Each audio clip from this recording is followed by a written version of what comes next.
Hello everyone and welcome back to Send Its Weather channel. Today we're going to take a look at the latest from the models for the next couple of weeks, which will take us to the end of March. Now I do understand that there's been no videos for the last few days, and I do apologise for that, but I haven't been the greatest as of late. But today I'm feeling a lot better, so we'll give it a go and see what we can do today.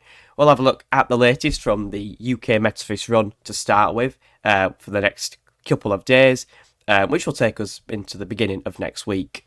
So at the moment it's quite, chilly.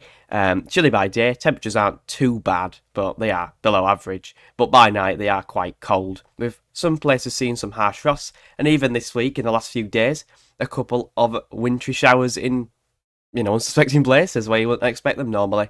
Such as like Cheltenham and things. I've seen some wintriness in places. So we'll have a look at all that, and we'll have a look at the next couple of weeks with the longer range models. Now if you do enjoy today's video, make sure to leave a like and subscribe for more. I do appreciate your support. Anyway, let's get straight on with things. So we'll start with the UKV, the precipitation for the next couple of days. So starting off with a few showers, which are all rain now in the east and southeast.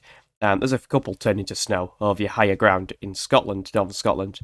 They begin to spread further inland, but they're going to turn quite patchy through the day, and by night, not too bad. It's quite a dry night for many, but quite cold, possibly.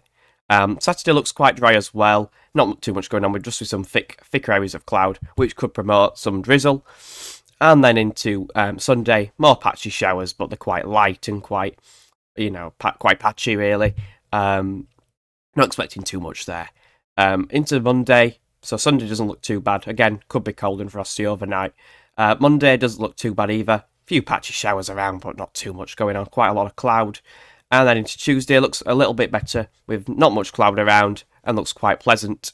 Although it will still feel a little bit chilly because the air masses are still a little bit chilly. So on Tuesday you can see 8, 9, 10, maybe isolated 11 degrees in the southwest. But by night again, look at that, pretty harsh frosts are possible. So if we move straight on then, we'll move straight on to the GFS run. So this is the midnight run. The 6th date's coming out, but I ain't got enough time to do it. I'm busy. So we'll have a look at the midnight run. We've got high pressure beginning to topple over the top of the country, blocking away the north and northeast that we've had over the last few days. And we begin to sit under the high pressure, which makes it feel quite cold and possibly frosty overnight. Not too bad by day, but frosty by night. The winds turn into the south or southeast into the early next week, with milder air masses moving in. But by day, you can see temperatures aren't too bad, 12s, 13s in the south. Further north was still cooler, with some frosts possible by night. Look on Thursday, we've got the proper southerly winds moving in, so 15 widespread mid-teen Celsius are definitely possible. Now if we move along, again we keep that southeasterly wind going. Looks very similar to what the pattern we've just had where we got that cold northeasterly, but this low pressure with the latest run gets stuck just to the west of the UK, bringing bouts of wet and windy weather by day 10. Still mild because we're bringing the wind from the southwest, but depending on that position of this low, which is subject to change, if that low was further east, we would begin to bring in the wind from a colder northeasterly, because of the high pressure ridge building towards Greenland in the Atlantic.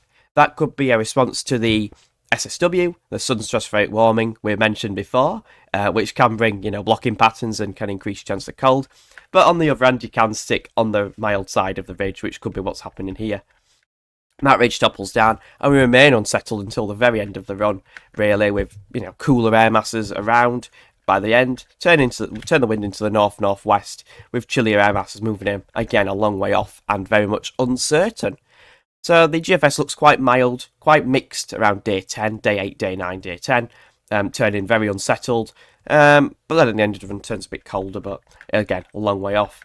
The GEM next has that high pressure building just to our north and east, bringing the wind from an east-southeasterly wind, with milder air masses moving in.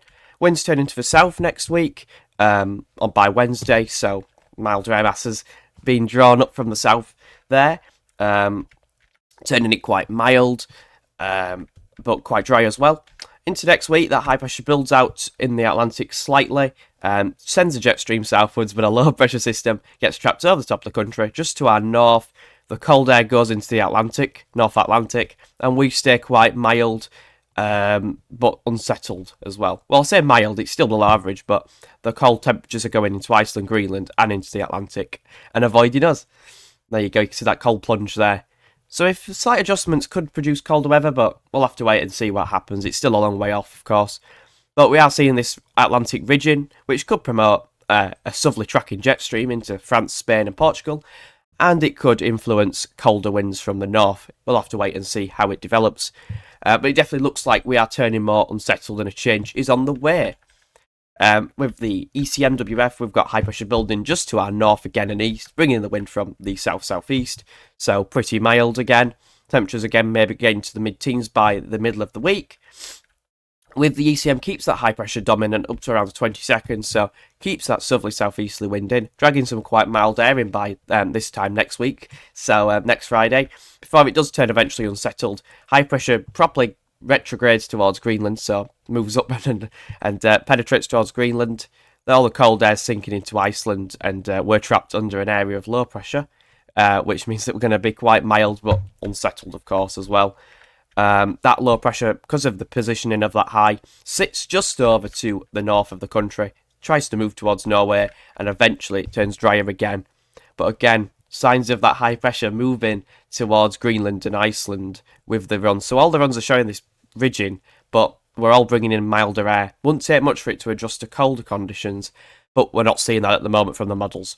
But all is to be seen. All remains to be seen. There's still a bit of uncertainty around the end of the month, but the definite theme is for it to turn more changeable, I would say.